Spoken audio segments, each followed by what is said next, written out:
फौज नुमाइंदो मुक़रर करे ॻाल्हियुनि लाइ तयार आहियां। पीटीआई बानी फौज सां ॻाल्हियुनि लाइ रज़ामंदी ज़ाहिर करे छॾी। अडियाला जेल जे अदालती कमरे में सहाफ़ियुनि सां गैर रस्मी ॻाल्हि ॿोल कंदे चयो त फौज पंहिंजो नुमाइंदो मुक़रर करे त हू ॻाल्हियुनि लाइ तयार आहे। फौज ते इल्ज़ाम नाहिन लॻाया, सिर्फ़ तनक़ीद कई आहे। पीटीआई बानी तनक़ीद कंदे चयो त मोहसिन नक़वी केरु आहे ऐं SIFC छा आहे। मुल्क में अण ऐलानियल मार्शल आहे। मोहसिन नक़वी उन्हनि जो ई नुमाइंदो आहे। नक़वी सां कॾहिं बि न ॻाल्हाईंदुसि। 9 मई साम्हूं में जेकॾहिं तहरीक इंसाफ़ जो को बि मेंबर मुलविस आहे त खेसि सज़ा मिलणु घुर्जे। हुकूमत फौज ऐं पीटीआई वेढ़ाइणु चाहे थी।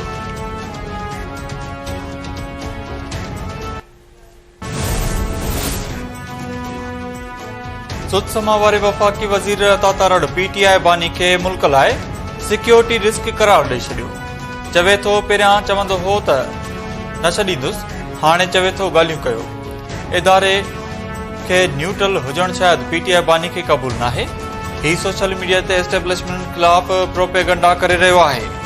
जेल मां हाणे नई मनगढ़ंत कहाणी घड़े रहियो आहे।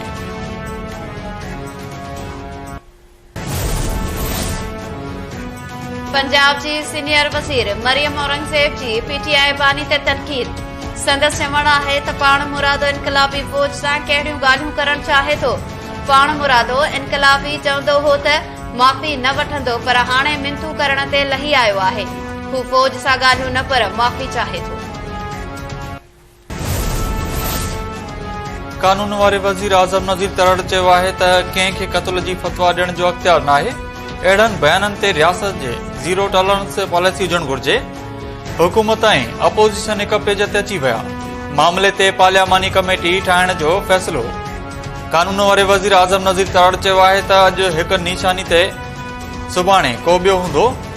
समूरियूं पार्टियूं वेही ॻाल्हियूं कनि, ऐवान मां गॾियल करारदाद मंज़ूर कई वञे। अली मोहम्मद ख़ान चयो आहे त जेको ॾोह करे थो उनखे सज़ा ॾियणु हुकूमत जी ज़िम्मेवारी आहे। PPM ने कादिर पटेल चयो त पार्लियामेंट अॼु पैगाम ॾियणु चाहे थी त ज़ुल्म हू नथा कनि, पर हमला मथनि थी रहिया आहिनि।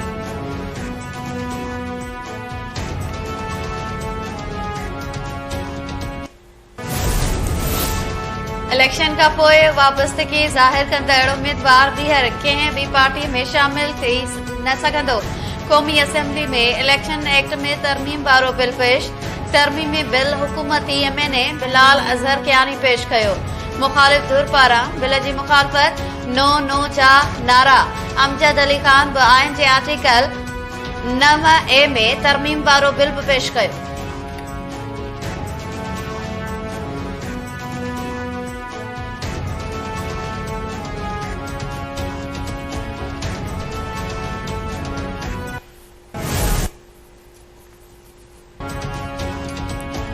वफ़ाक़ी हुकूमत सिंध खे स्टील मिल्स जी बहाली लाइ 700 एकड़ ज़मीन ॾियण ते राज़पो ज़ाहिर करे छॾियो।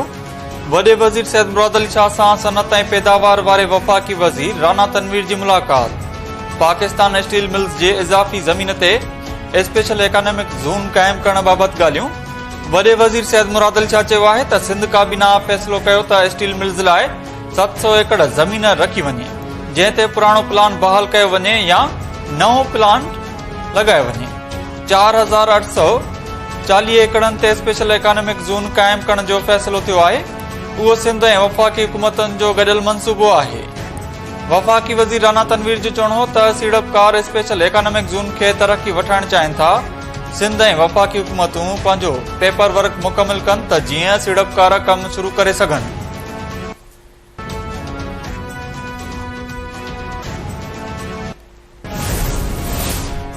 पाक फौज जे retired lieutenant colonel Akbar Hussain जो कोर्ट मार्शल 14 साल कैद जी सज़ा।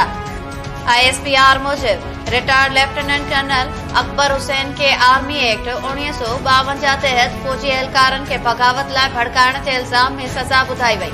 अदालत मुनासिब अदालती कार्रवाई अमल ज़रिए अकबर हुसैन खे ॾोही करार ॾिनो ऐं खेसि 14 साल कैद जी सज़ा ॿुधाई।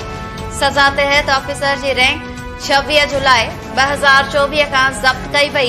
ISPR मूजिब मेजर रिटायर्ड आदिल फारूक राजा ऐं अॻोणे कैप्टन रिटायर्ड हैदर रज़ा मेहदी खे भी कोर्ट मार्शल तहत सज़ा ॿुधाई वई हुई।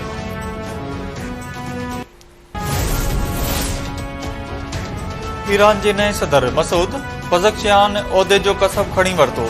हलफ़ वफ़ादारी तक़रीब में 80 खां वधीक मुल्कनि जूं शख़्सियतूं शरीक। पाकिस्तान जे नुमाइंदे नायब वज़ीर आज़म ऐं परॾेही वज़ीर इसाक़ डार शिरकत कई। हमास अॻवान इस्माइल हनिया बि तक़रीब में मौजूद हो। तक़रीब में ईरानी स्पीकर ख़िताब कंदे चयो त इंसानियत खे हिन वक़्त अहम तरीन मसइलो गज़ा ऐं फ़लस्तीन जो आहे।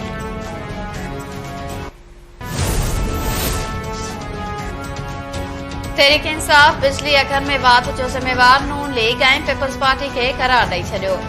उमर अयूब चयो आहे त तहरीक इंसाफ़ जे हुकूमती दौर में बिजली 17 रुपया फी यूनिट हुई। मौजूदा हुकूमत जी IPP सां ग़लत मुआहिदनि सबबि बिजली जी क़ीमत आसमान ते पहुची चुकी आहे। लंडन प्लान तहत हुकूमत में आयल मईशत नथा संभाले सघनि। गुज़िरियल साल महांगाई 38% हुई। हाणे महांगाई जी शरह 12% ते अची चुकी आहे। हुकूमत जी कोशिश आहे त अवाम खे रिलीफ ॾिनो वञे। पेट्रोलियम वारे वफ़ाक़ी वज़ीर मुसद्दिक़ मलिक चयो आहे त PTI जी तनक़ीद खे रद्द कयूं था। अवाम खे रोज़गार जी फराहमी वज़ीर आज़म जी पहिरीं तरजीह आहे।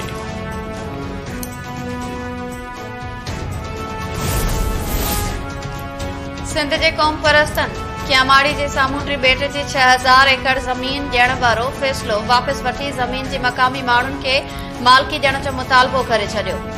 कराची में सिंध यूनाइटेड पार्टी जी मेज़बानी हेठ APC SDP चेयरमैन डॉक्टर कादिर मक्सी GSN महाज़ जे रियाज़ चांडियो ऐं ॿियनि बि शिरकत कई। APC में मंज़ूर कयल करारदाद ज़रिए सिंध हुकूमत खां मुतालबो कयो वियो त सामूंडी इलाइक़े जी 6000 एकड़ ज़मीन ॾियण वारो फ़ैसिलो वापसि वरितो वञे, जेका इलाइक़े में आबाद असल रहाकनि खे ॾेई रेवेन्यू रिकॉर्ड में उन्हनि जी दाख़िला पिण रखी वञे।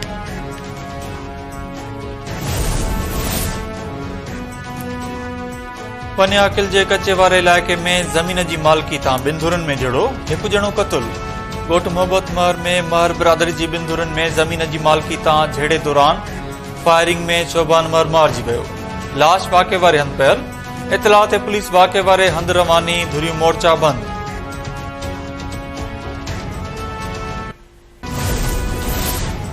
कांगी कंपनी जे मालिक ज़ुल्फ़कार अहमद खे ॾींहं ॾिठे जो अगवा कयो वियो। पुलिस खे ख़बर ई नाहे अरबे रुपयनि जी बजट आहे। पुलिस ऐं रेंजर्स छा करे रहियूं आहिनि? असांजे ॿारनि खे हिकु मोबाइल ख़ातिर क़तल कयो पियो वञे। कारोबारी माण्हू मुल्क छॾे पिया वञनि। अहिड़नि हालतुनि खां बहितर आहे त फोर्सिस ई न हुजे। घटि में घटि अवाम जा अरबे रुपया त बची वेंदा। सिंध हाई कोर्ट जे जस्टिस सुल्ताना कोसर जा सनदकार ज़ुल्फ़कार अहमद जी बाज़ियाबी लाइ दाख़िल दरख़्वास्त ते सख़्त रिमार्क्स। अदालत चयो त माण्हू प्राइवेट सिक्योरिटी गार्ड रखी बैंक ख़ाली करे छॾनि था। इहा ताक़तवर आहिनि या कानून लागू कंदड़ इदारा।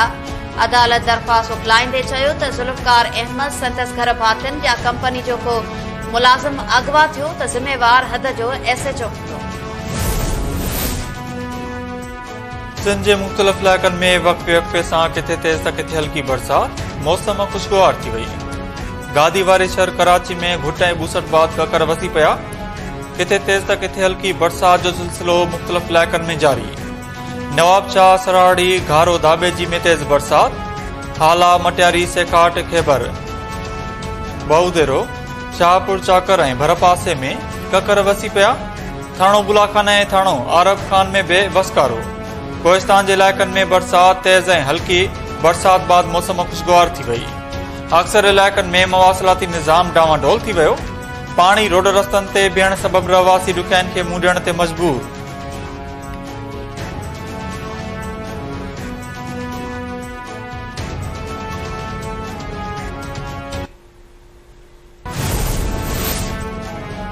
जमात इस्लामी जे अमीर हाफ़िज़ नईमुर रहमान महांगाई ऐं IPP सां मुआहिदनि ख़िलाफ़ समूरे मुल्क में धरणनि जो ऐलान करे छॾियो।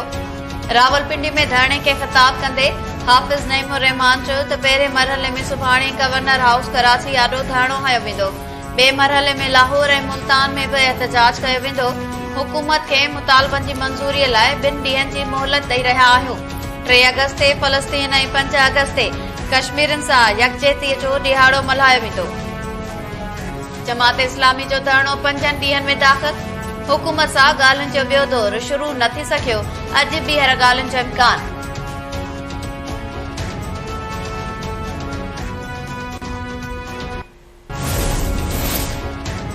पीका एक्ट तहत गिरफ़्तार कयल PTI जे तर्जुमान रऊफ़ हसन ऐं ॿियनि जी जिस्मानी रिमांड जी इस्तदा रद्द। इस्लामाबाद जी अदालत रऊफ़ हसन खे जुडिशियल रिमांड ते जेल मोकिले छॾियो।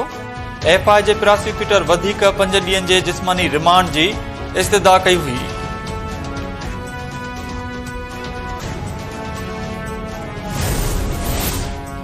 कराची जे डिफेंस वारे इलाइक़े में 62 सियासी शख़्सियतुनि कानून खे लताड़े छॾियो। MNA एजाज़ जखराणी जे पुट जे गार्ड जो नौजवान ते वहशियाणो तशद्दुद। KTN न्यूज़ CCTV फुटेजिस हद करे वरिता। फुटेजिस में ॾिसी सघिजे थो त जिम मां निकिरंदड़ नौजवान अबू बकर खे हथियारबंद गार्ड लत बहाए कढे थो। बाद में गाॾी मां कुझु माण्हू लही करे नौजवान खे तशद्दुद जो निशानो बणाइनि था। पुलिस एजाज़ जखराणी जे पुट हारिस जखराणी ख़िलाफ़ केस दाख़िल करे वरितो। गिरफ़्तारी अमल में न अची सघी।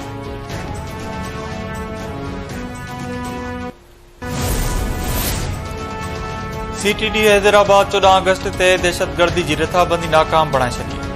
कोटड़ी में कार्रवाई करे बंदिश पियल तंज़ीम जे 2 दहशतगर्दनि खे गिरफ़्तार कयो वियो। SP CTD आमिर अब्बास शाह हैदराबाद में प्रेस कॉन्फ्रेंस कंदे चयो आहे त जवाबदार शौकत ऐं नईम मलूकाणी योम आज़ादी जे मौक़े ते हमलनि जी तयारी करे रहिया हुआ। जवाबदारनि जी समूरी फंडिंग भारती ॻुझो इदारो राह कंदो आहे।